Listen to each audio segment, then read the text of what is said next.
True story. 6 men representing 25% of the world's wealth meet on a private train.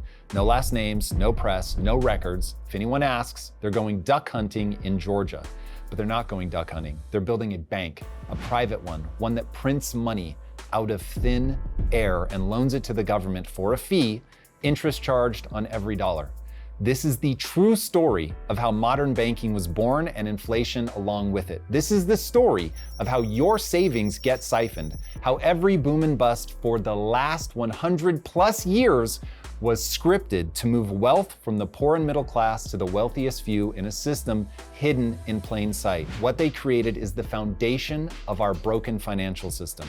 They created the Federal Reserve, and it changed the world forever. This is the ultimate thriller, the real life story of how the system became rigged against us all, and the man who exposed it by writing one of the most dangerous books of the 20th century. It's called The Creature from Jekyll Island. And if you've never heard of this book, that means that the bankers and politicians are doing their job. Like the Matrix, you're not supposed to see it, merely live inside of it. Countless people recommended G. Edward Griffin's masterpiece to me as I tumbled down the rabbit hole of how money actually works, but nothing prepared me for actually reading it. It is a masterclass on cause and effect that attempts to map the modern economy from its inception on Jekyll Island through to today. I really doubt that history is going to remember The Creature from Jekyll Island as being perfectly accurate, and there's no doubt that at times it strays from the details of what's provable conspiracy into the lane of conspiracy theory, but I've yet to find a model that has higher predictive validity. Here's the core thesis of Griffin's The Creature from Jekyll Island.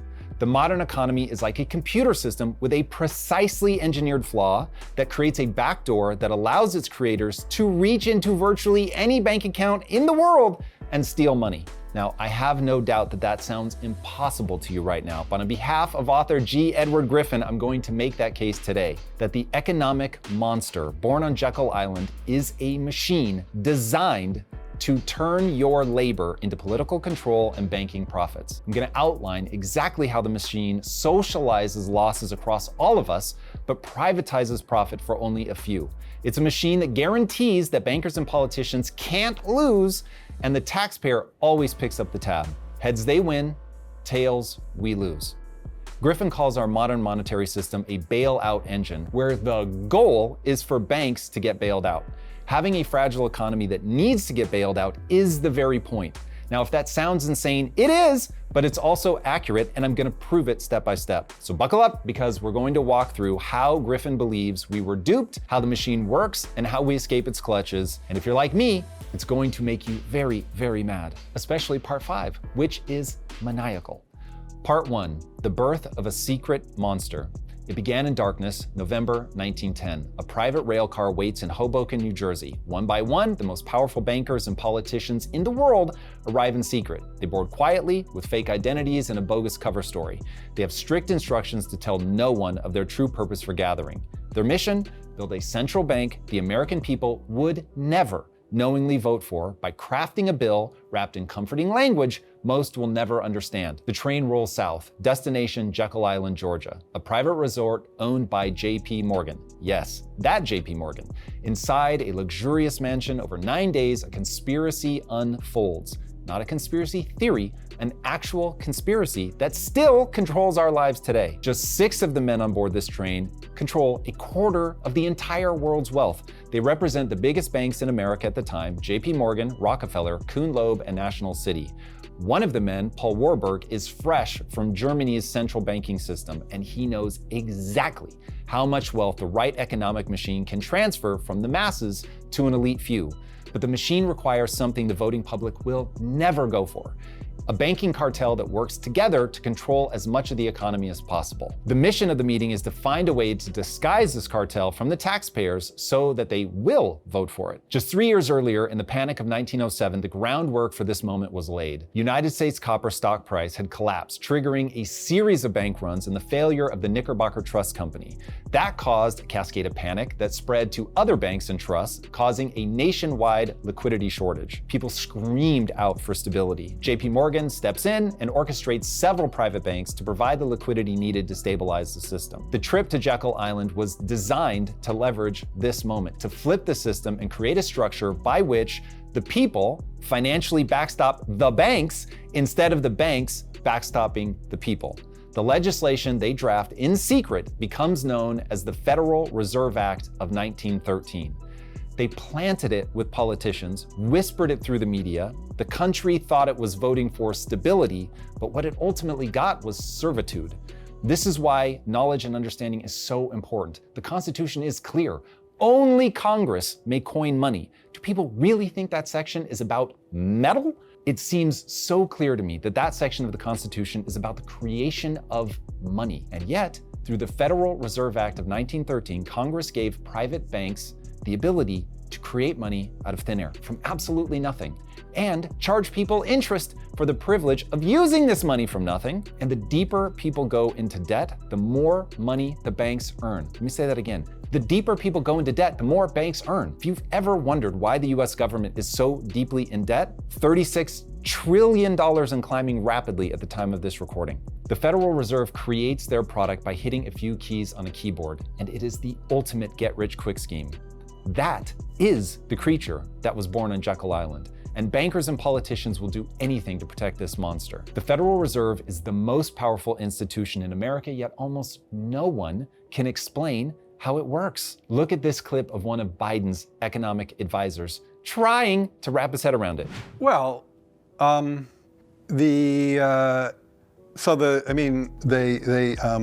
it's not an accident that virtually no one understands this system.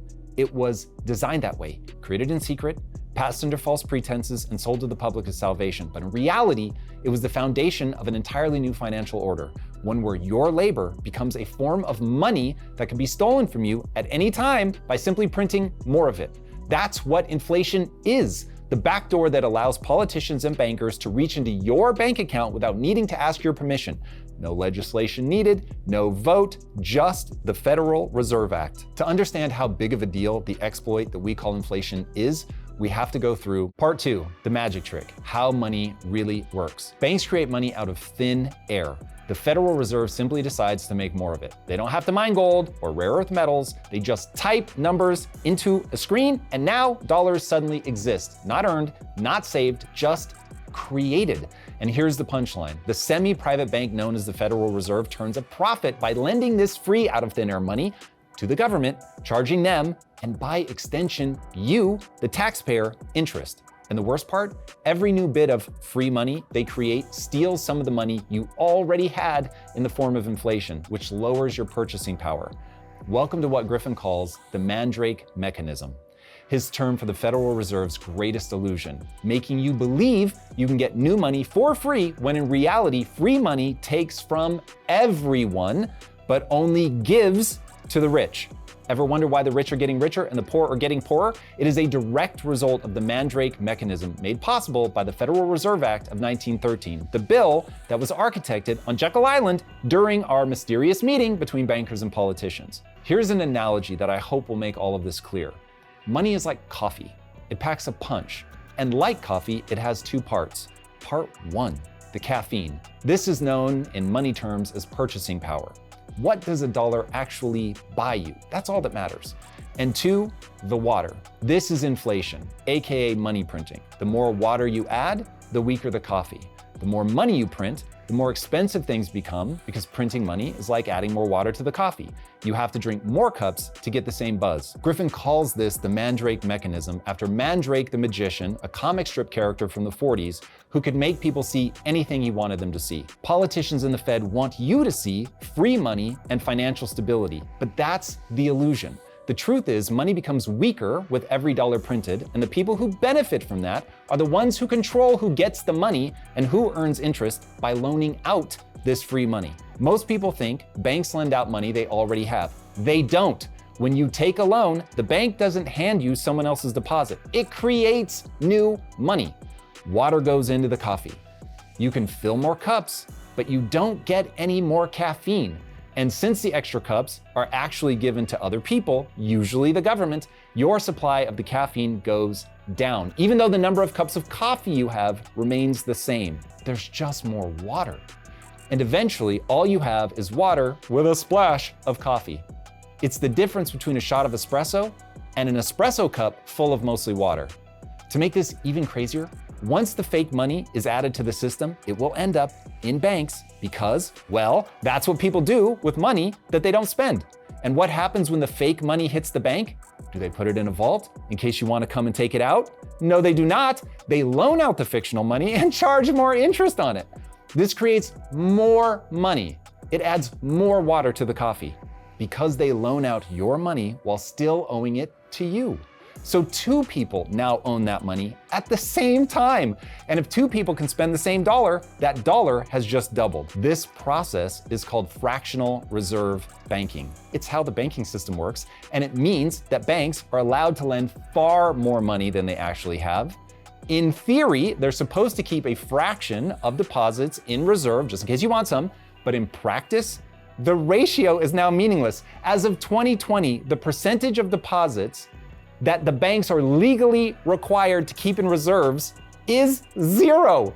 So what if you want to withdraw your money? If a few people do it, fine. Even though banks aren't required to keep any cash in reserves, most of them keep some just in case. Not much, because they make their money by lending it out. So if a lot of people try to do it and withdraw their money at once, that's called a bank run, and they routinely collapse banks. Remember Silicon Valley Bank? That was shockingly recent. And had the Fed not stepped in and socialized the losses across all holders of dollars, a lot more banks might have gone down with it. But saving a bank by printing money just pours more water in the coffee. It's like causing cancer and asking to be called a hero for developing chemotherapy drugs. I'd rather just not have cancer. But that's the system we have. It's all debt as far as the eye can see. The system of pouring water in the coffee, known as modern monetary theory, usually weakens your purchasing power by 2% per year compounding. That is literally their stated goal. It's often worse and rarely better. And even at just 2%, it's horrific because 2% year after year means the increase is exponential. 2% compounded inflation means you lose more than 20% of your purchasing power in just 10 years. If you start saving for your kid's college fund on the day they're born, 18 years later, when they enter college, you have lost roughly 43% of the value of those initial dollars. That's nearly half. And like I said, that's assuming 2% inflation. But we've had more than 25% inflation in the last 5 years alone. Inflation isn't some natural force that can't be avoided.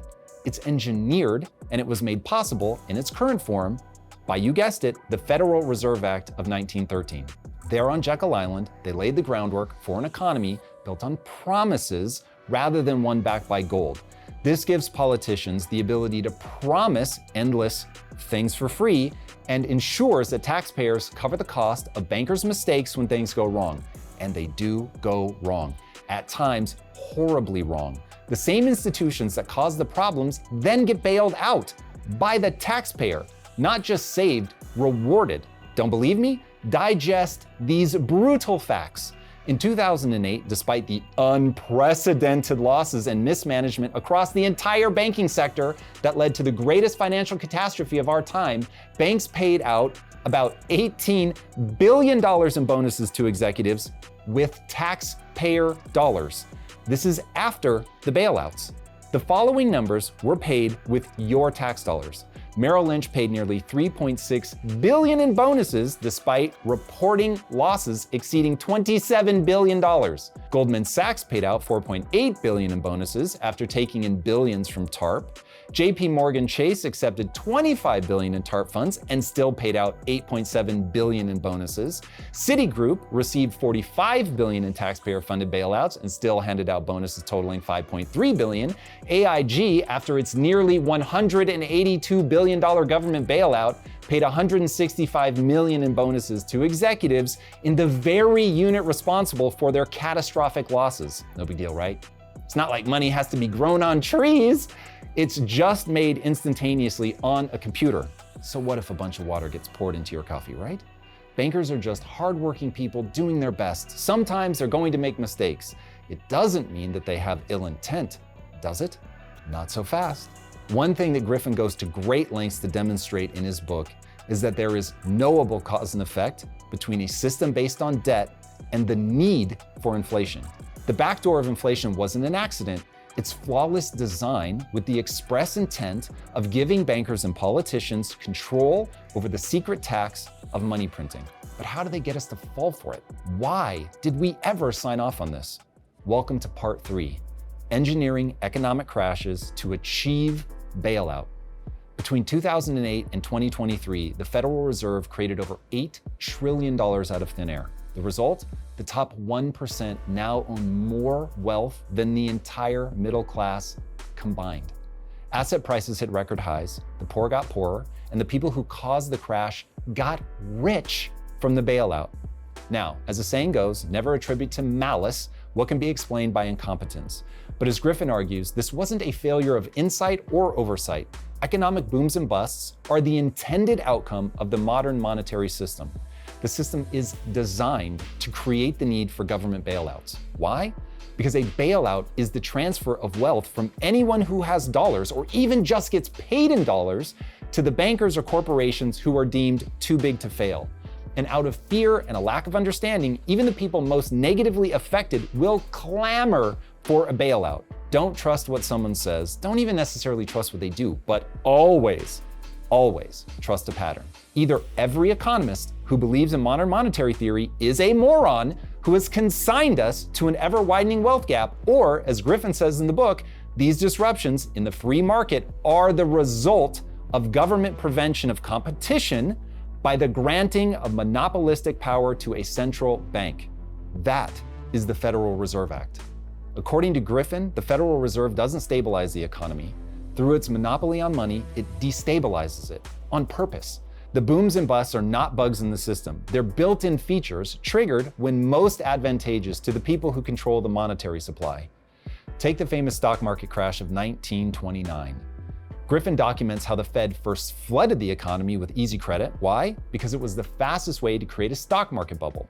The more money available, the easier it was for speculation to explode. In the boom, margin debt soared. Ordinary Americans were lured into risky bets. Stock market prices became completely untethered from fundamentals. Then, without warning, the Fed reserved course. It tightened the money supply dramatically. Liquidity vanished and the market collapsed. The public was ruined, and the elites, sitting on cash, bought assets for pennies on the dollar. Griffin even goes further, claiming that there was a list. Friends of bankers, political allies, all warned in advance of the coming collapse. They exited the market right before the crash with extremely precise timing. Everyone else wiped out. It was not random, it was orchestrated. If you weren't on the list, you lost everything. Then came the Great Depression.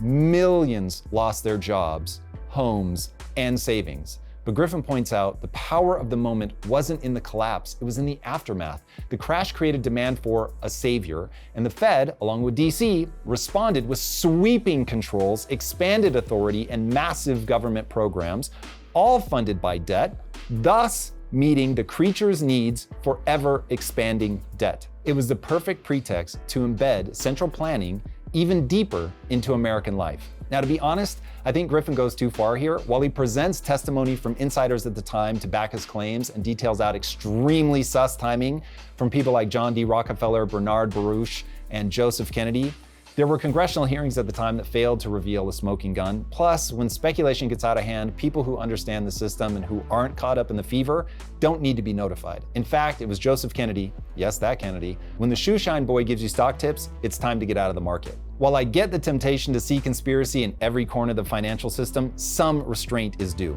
Griffin is at his most revelatory in the book when he focuses on the kleptocratic nature of the system itself. It is, as Griffin notes, a machine meant to facilitate the strategic transfer of wealth from the masses to the elites, inflation to build the bubble, deflation to harvest it. You don't need conspiratorial backroom talkings to get to the reality of that point. Just look at 2008. The script played out again. Griffin details how banking deregulations, a bad idea when you have a monopolistic cartel, enabled reckless lending and exotic financial instruments. Mortgage-backed securities, derivatives, synthetic CDOs. The banks knew it was a house of cards because they built it that way. Maximize profits on the way up, get a bailout on the way down. Those are the incentives of the system, and you show me the incentives and I'll show you the outcome. And that's exactly what happened. When the 2008 crash hit, as detailed previously, taxpayers and dollar holders didn't just pay for those losses, they financed executive bonuses for the very people who blew up the system. It's too crazy to make this up, but it gets even crazier. Welcome to Part 4, the utility of war, perpetual conflict in a debt-driven economy. Politicians love war. Since the birth of the Federal Reserve in 1913, the United States has been at war, get ready for this, in whole or in part for roughly 70% of those 112 years. Just to name a few, World War I, World War II, the Korean War, Vietnam War, invasion of Grenada, invasion of Panama, Gulf War, brief intervention in Somalia, Bosnian War, Kosovo War, Iraq War, and who could forget the war in Afghanistan? Is this bloodlust, conquest, or something else? Now, if you're finding this as mind-blowing as I did when I first learned about it, you are going to want to dig deeper. That's exactly where short form can help. G. Edward Griffin's book, The Creature from Jekyll Island, is a dense, complex read, over 600 pages of financial history and economic theory. But Shortform's guide breaks down Griffin's entire argument in a way that's crystal clear and easy to follow. What makes short form different is that they don't just summarize, they analyze. They connect ideas between books. They show you how Griffin's warnings about inflation connect to other economic thinkers. Plus, they have interactive exercises that help you actually apply what you learn. It's like having the smartest person you know explain the book to you. They just launched Shortform AI, which summarizes articles and videos across the internet with a single click. Knowledge is power. Click the link below for a free trial and 20% off your annual subscription. Now let's dig back into how this money printing magic trick works. Griffin argues that war is, was, and always will be an economic game made possible by debt and modern monetary theory, creating the ultimate vehicle for debt through inflation. Griffin cites a fascinating document known as the Report from Iron Mountain. While the origins of the Report from Iron Mountain are hotly contested, it's probably best understood as satire. Written in 1967 and most likely a satirical hoax presented as a leaked government document, it outlines the severe societal and economic consequences of world peace. It argues that war, or the threat of war, serves critical functions in maintaining social stability, our economic systems, and political control. Griffin astutely notes that whether the report is satire or the result of an actual government-sponsored think tank is entirely irrelevant. Comedy or not, the report accurately describes the world we're living in 6 decades later. So if this was meant to be funny, it makes The Simpsons' predictive power look weak by comparison. Here's what the report claims would happen if world peace broke out and why war, or something like the threat of a climate catastrophe perhaps, is needed. There would be economic disruption. The report posits that war is a cornerstone of modern economies, particularly in the US, due to massive defense spending. Peace would eliminate the need for military budgets, leading to economic collapse or severe recession. Industries tied to defense, e.g. weapons manufacturing and logistics, would face massive job losses, disrupting supply chains and economic stability. The report suggests the economy lacks alternative systems to absorb the labor and capital currently allocated to war, predicting widespread unemployment and financial chaos. There would also be social instability. War provides a unifying force, rallying societies around a common enemy. Hope that sounds familiar. Without it, the report claims social cohesion would erode, leading to increased internal conflict, class tensions, we can't have that, or civil unrest. It argues that war channels aggressive impulses and provides a sense of purpose. Peace, on the other hand, would leave societies without this outlet, potentially increasing crime, rebellion, or psychological malaise. There's also an increased risk of political upheaval. Governments rely on the threat of war to justify authority, surveillance, and control. Peace would undermine this legitimacy, weakening political structures and potentially leading to power vacuums or revolutions. The report suggests that leaders would struggle to maintain control without an external enemy to focus public attention. There would be a loss of cultural and scientific drivers as well. War drives technological and scientific innovation, e.g. radar, nuclear energy, and the like. The report claims peace would stall progress in these areas as the urgency of war-related research would vanish. It also argues that war shapes cultural narratives, art, and values, and without it, societies might face an identity crisis or cultural stagnation. If that's satire, the report is about as funny as 1984, which also has proven entirely too prophetic for my liking. How accurate was the report? Well, the war on terror alone has cost trillions World War II, trillions more. Even Vietnam cost more than $1 trillion in inflation-adjusted dollars, and those costs go to buying things. That's a lot of economic stimulus, and all of that was funded through, you guessed it, debt. How? The Federal Reserve printed money out of thin air, lent it out, and earned interest that you paid for, are paying for. We're $36 trillion in debt and climbing rapidly. With or without the report from Iron Mountain, Griffin's argument is simple. You need a large looming threat to turn on the money printer. A climate emergency is good, but it's a future problem and so less valuable. Pandemics are rad, but too hard on the real economy. Aliens would be awesome, but for some reason they just refuse to attack. So that leaves war as the undisputed heavyweight champ of motives for money printer go brr. In Griffin's view, this isn't theory, it's already proven. World War I proved out of the gate how efficiently the Federal Reserve could monetize war. During World War I, the US shifted from being a debtor to a creditor on the international stage, largely due to loans extended to allied powers. However, domestically, the war still served the key function of justifying massive federal borrowing and the expansion of the money supply via the Federal Reserve. Here's how Griffin explains it. The war allowed the newly formed Fed to prove its usefulness, not by stabilizing the economy, but by enabling large-scale government borrowing. Patriotism was leveraged to inspire people not only to accept, but to get excited as war bonds and Liberty loans were issued in unprecedented quantities. And these bonds were purchased not just with savings, but with money created by the Fed and commercial banks. This created inflation and shifted real wealth from the public to financial institutions, especially as wartime price controls, taxes, and bond campaigns absorbed the cost through citizen sacrifice while banks made guaranteed returns. In short, even though the US became a creditor globally, the war still entrenched the Fed domestically as an indispensable engine for financing government expansion through inflation. It wasn't just about becoming wealthier, it was about centralizing monetary control. World War II brought even greater expansion, not just of the money supply, but of government power, centralized control, and global financial infrastructure. According to Griffin, the war justified unprecedented levels of federal borrowing and money creation. Fed enabled the Treasury to issue massive amounts of war bonds yet again, and the public, once more driven by patriotism and fear, absorbed the debt without resistance. The money supply more than doubled during the war years, fueling inflation and post-war economic distortion. Meanwhile, the war effort expanded federal bureaucracy and normalized top-down economic planning, surveillance, and mass propaganda as permanent tools of governance.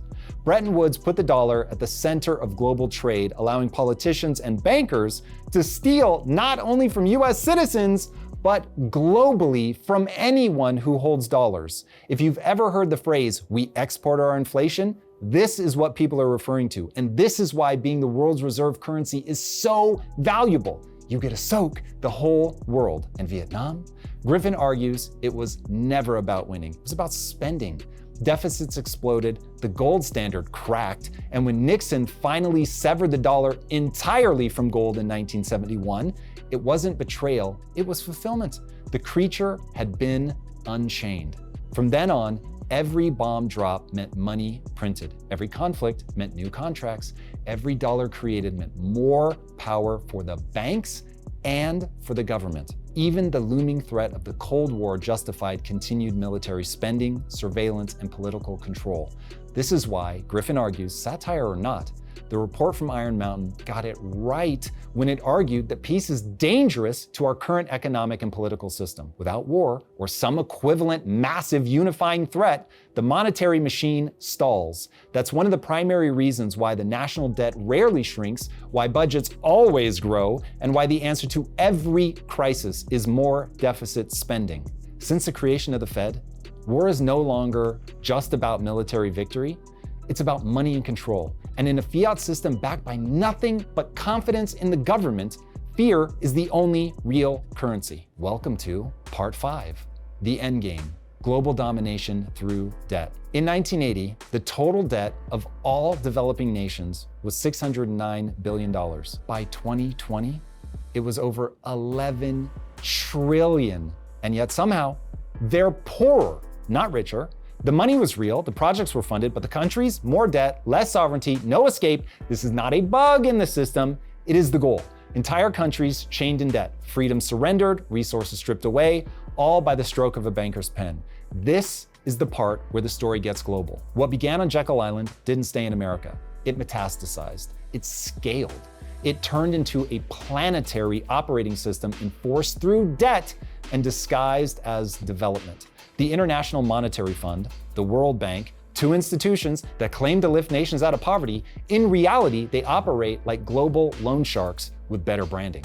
Here's the playbook. A developing nation faces a crisis. The IMF or World Bank steps in, offering loans with strings attached. But the loans don't go to the people. They go to corrupt governments, mega projects, or foreign contractors. The result? The country is now in debt, the economy gets restructured, subsidies cut, wages frozen, assets privatized, and when the bill comes due, the people pay with inflation, austerity, and lost sovereignty. This isn't humanitarian aid, it's economic colonization. After World War II, the Bretton Woods system was created to rebuild the global economy.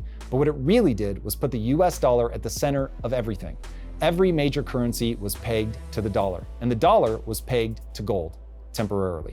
In 1971, Nixon cut the dollar's link to gold, like I mentioned before, and that broke the global gold standard. But the dollar stayed dominant. Why? Because oil-producing nations agreed to sell oil in dollars only, creating the petrodollar system. Now every country needs dollars to buy energy, and that means every country needs access to US-backed credit. And who controls that credit? The central banking cartel, anchored by the Fed, administered through global institutions, and protected by force when necessary. This isn't speculation, it's a pattern, a structure. The Trilateral Commission, the Council on Foreign Relations, Griffin argues these aren't think tanks, they're steering committees, groups of unelected elites shaping global policy to centralize power. Not every member is in on it, but the agenda is clear: dissolve national sovereignty, consolidate economic control, and engineer a single global authority. And they don't need military conquest to do it. Debt is enough. Debt is the leash, and central banking is the hand that holds it. Even ideology gets weaponized. Take environmentalism. Of course we should protect the planet. But as Griffin points to in his discussion of the report from Iron Mountain, in a world without war, governments need a reason to control populations. And they're going to use substitutes like environmental catastrophe, real or imagined. It's not that environmental concerns aren't real, it's that they're being used, co-opted, turned into pretext for centralization.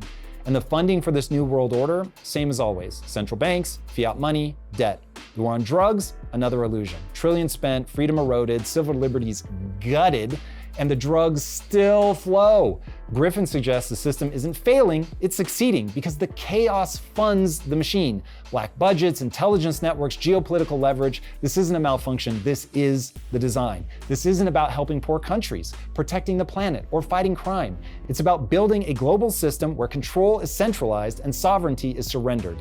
The mechanism that enslaves individuals through inflation is now scaled to enslave nations through debt. And behind it all is the same cartel that was born on Jekyll Island. Only now it doesn't just control the US, it's attempting to control the world. If the truth is really this sinister, how is it that people tolerate it? Why isn't there open revolt?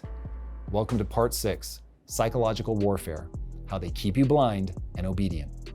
Regardless of which study you look at, only somewhere between 16 and 20% of Americans understand how the Federal Reserve actually works.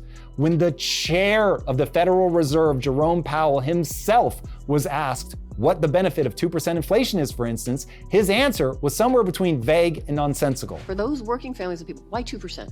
That has become the globally agreed, essentially all major central banks target 2% inflation in one form or another. How does that help my Nevada families? How does that help people in Nevada? I'll tell you how it does. And it's I guess it's obviously not, it's not obvious how that is, but to have people believe that inflation is going to go back to 2% really anchors inflation there, because, you know, the evidence is and the modern belief is that people's expectations about inflation actually have an effect on inflation. If you expect inflation to go up 5%, then it will. Economist Steve Hanke of Johns Hopkins University has a history of predicting inflation accurately simply by watching the expansion of the money supply via printing. Here's what he had to say about Fed Chair Jerome Powell's take on inflation. The chairman does not understand, even at this point, what the causes of inflation are. He has failed to tell us that inflation is always caused by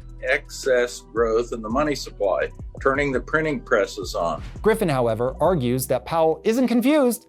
The pretense of confusion is intentional. The system depends on complexity, on jargon, on abstraction so dense, the architects of the system can easily dodge questions. As they say, if you can't dazzle them with brilliance, bamboozle them with bullshit. According to Griffin, this is because if the people who understood the system explained it plainly, people would revolt.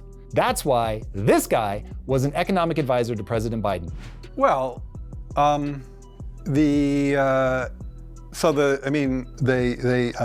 In fairness, I think that guy is legitimately confused, but when confusion helps your cause, you are in trouble. The powers that be want people to tune out and just get on with their lives. That's the system working exactly as intended. Here's the question nobody asks. If the system is this broken, why don't more people see it? Because the greatest trick the creature ever pulled wasn't economic, it was psychological. It didn't just steal your money, it stole your frame of reference, your ability to even conceive of what's actually happening. Griffin argues that the Fed doesn't just control currency, it controls the story. And once they control the story, they don't need force. They just need you to believe or ignore. So they engineer ignorance, and they do it at scale through education, media, and the manufacturing of public perception. Griffin outlines how the Federal Reserve has carefully shaped the public's understanding of economics from the classroom up. Through partnerships with universities, grants to economics departments, and curriculum influenced by aligned institutions, the central bank's worldview becomes orthodoxy. Students aren't taught to question the insanity of inflation, they're taught to revere it. I, for one, believed, until not that long ago, that inflation was like a law of nature. I had no idea that it was man-made. And why wouldn't I? Or anyone else for that matter. Financial journalists often rely on Fed insiders for guidance and access. Critical voices are marginalized, and the Fed press releases are treated like gospel. Hopefully, the Biden cognitive cover-up is showing people just how actively the media works to lock people into a false narrative when they have an agenda. The public narrative around interest rates, inflations, and market stability is set by the very people pulling the levers. Even history is ripe for manipulation. As Griffin explains, it is constantly being rewritten to support the legitimacy of the current system. The cause of economic crashes are sanitized, the architects of collapse are framed as saviors, the real drivers, central banks, global financiers, colluding politicians, are almost never discussed in mainstream history books. It's not that the truth is even that hidden, it's that it's never taught. One of Griffin's most unsettling claims is that the system creates its own opposition through false flags. By funding and promoting critics who stay within certain boundaries, the illusion of debate is maintained, but the fundamentals are never questioned. Central banking is never on the table. Griffin argues this controlled dissent makes the system appear open while actually strictly reinforcing its boundaries. According to Griffin, fiat currency is not just a tool of commerce, it's a weapon of control. Price volatility creates anxiety, and fear makes people compliant, so inflation erodes your savings invisibly, the system steals your time and labor, and slowly but surely the frog is boiled. You don't have to jail a population to get them to comply if they're too afraid and too confused and too misinformed to act. The harsh reality is that central banks, like the Fed, encourage a move towards totalitarianism. Griffin points to historical examples such as Nazi Germany and even 9/11, where fear and the subsequent massive expansion of the money supply made increased governmental control not just possible, but desirable. The surveillance state made possible by the Patriot Act is a scandal from where I'm sitting, but here we are. And I trust, I don't need to explain, that Germany's attempt to meet the onerous demands of the Treaty of Versailles through money printing was a disaster. Given that it led to hyperinflation and the rise of Hitler, I hope we can all agree it was a terrible fucking idea, despite the desperate situation that they were in. The pattern is predictable. A boom, a bust, a panic, then calls for control. Control of prices, control of wages, control of dissent. The centralization of power requires the centralization of money. Under a central bank, monetary policy can be used for the purposes of social engineering. When the Fed manipulates interest rates, it's not just tweaking the economy, it's redirecting human behavior. Cheap credit inflates housing bubbles, stock bubbles, as well as encouraging consumer debt and rampant speculative gambling on any and every financial instrument that can be found, from NFTs and shitcoins to Beanie Babies and the Japanese yen carry trade. Griffin argues that human nature is to pursue speculative mania, and that central banks exasperate this innate tendency. The example he gives is the Dutch tulip mania. As Griffin documents, tulip mania was a speculative frenzy that swept through the Netherlands in the 1630s, driving prices of tulip bulbs, of all things, to astronomical heights far beyond their intrinsic value. Ordinary citizens, merchants, and investors became gripped by greed, betting fortunes on flowers they believed would endlessly appreciate. Nothing ever does, so inevitably, the illusion collapsed overnight as buyers vanished and prices plunged, leaving speculators bankrupt and exposing the eternal truth that irrational exuberance disconnected from real value can bloom spectacularly, but always fades just as quickly. The critical difference is that a central bank magnifies and institutionalizes these speculative tendencies by injecting artificially cheap credit and manipulating interest rates, thereby amplifying both the size and consequences of speculative bubbles. To illustrate how long this psychological playbook has been in use, Griffin invokes one of the most famous banking dynasties in history, the Rothschilds. He recounts the tale of Nathan Rothschild at Waterloo, who used early intelligence of Napoleon's defeat to manipulate the British stock market, selling in panic, buying at the bottom, and walking away with control of vast national assets. Griffin isn't trying to make this about one family, he's showing the blueprint. Use information asymmetry, control media, move markets, consolidate power. Now, admittedly, after reading Neil Ferguson's book, The House of Rothschild, I have a feeling Griffin again spills into conspiracy theory here.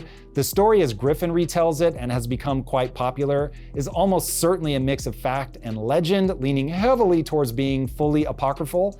If Ferguson can be believed, the real story probably went something more like this. Nathan Rothschild did receive the news of Napoleon's defeat slightly ahead of everyone else, but historical records suggest he informed the government immediately and then engaged in his financial maneuvers.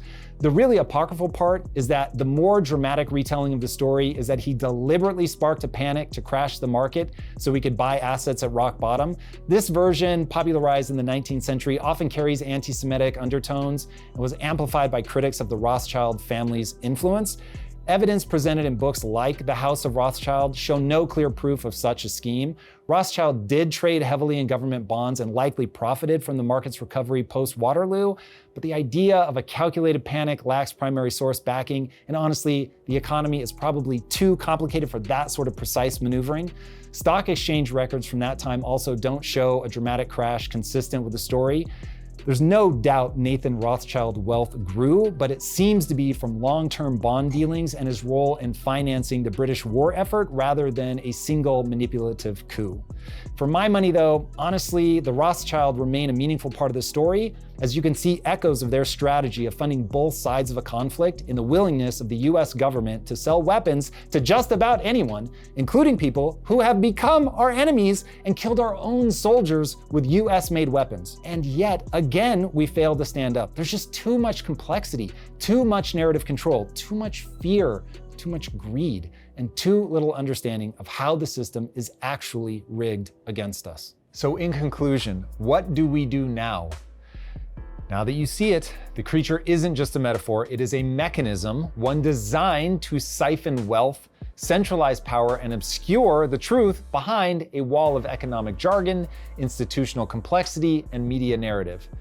You saw how it was born in secrecy by elites who crafted legislation in a way to get the public to vote for their own economic demise.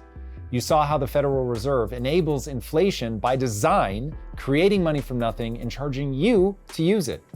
You saw how economic crashes aren't accidents but engineered features that consolidate control, how war is used not to win but to spend, how debt doesn't just burden individuals but enslaves entire nations, and how all of it is wrapped in layers of narrative control, educational programming, and engineered ignorance so thick that even many of the supposed experts, as we saw, get lost in the fog.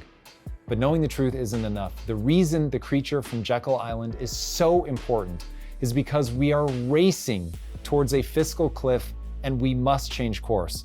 As of today, the US national debt exceeds $36 trillion.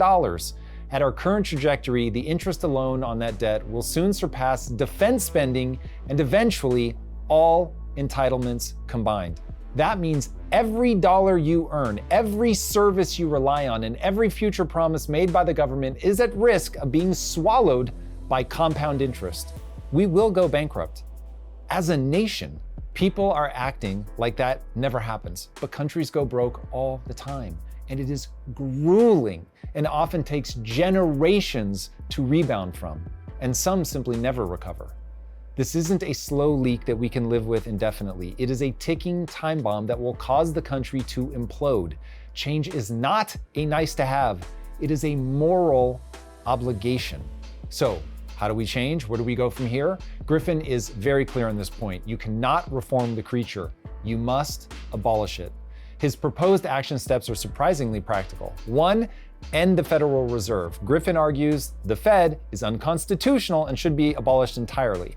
He believes the power to create money should be restored to Congress, where it can be held accountable to the people.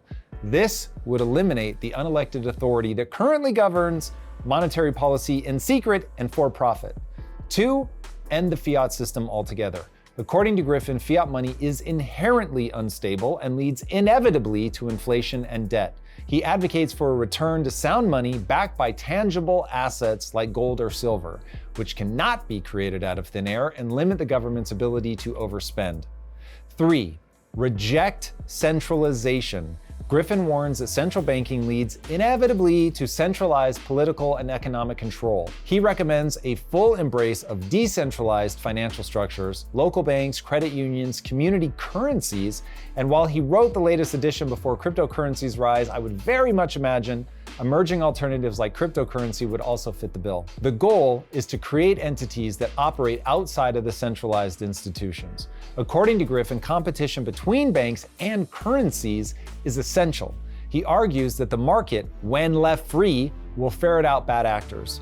When banking is decentralized, customers are free to choose the safest institutions, and bad banks are punished by market discipline, not protected by bailouts like they are now. 4, push for full audits and transparency. Until the Fed is abolished, Griffin stresses the urgent need for complete oversight. That means public audits, open meetings, and full disclosure of who benefits from the Fed's policies and where exactly the money flows. 5, educate relentlessly. Griffin believes the most potent weapon against the creature is truth. The more people understand how the system works, the less power it holds. He urges readers to study the history, follow the incentives, and share what they've learned because the system relies on mass ignorance to survive. Let me leave you with this. Whatever flaws the book The Creature from Jekyll Island might have, I think it is an absolute masterwork that maps cause and effect through the entire monetary system. We have a chance to decelerate our debt accumulation enough to migrate to a new moral hard money system. But we have to take action now. Instead of being grateful that printing money acts like chemotherapy for a cancer-riddled system, change the system so it no longer causes economic cancer. Remember how all this started. 6 men, 1 train, no names, no press, no records. They built a system in secret, but now it's out in the open. But there is something more dangerous than a lie, and that is a truth you choose to ignore. I hope that won't be you guys, and if you want to join me while I explore topics like this, be sure to join me for my lives on my YouTube channel, 6 a.m. Pacific time. I'll see you guys there. Peace. If you like this conversation, check out this episode to learn more. You've been told waste, fraud, and abuse are the enemy, but what if they're actually the glue that holds the whole system together? I'm gonna make that case today. Even though Elon has pulled back and it looks like Doge is already on life support, it is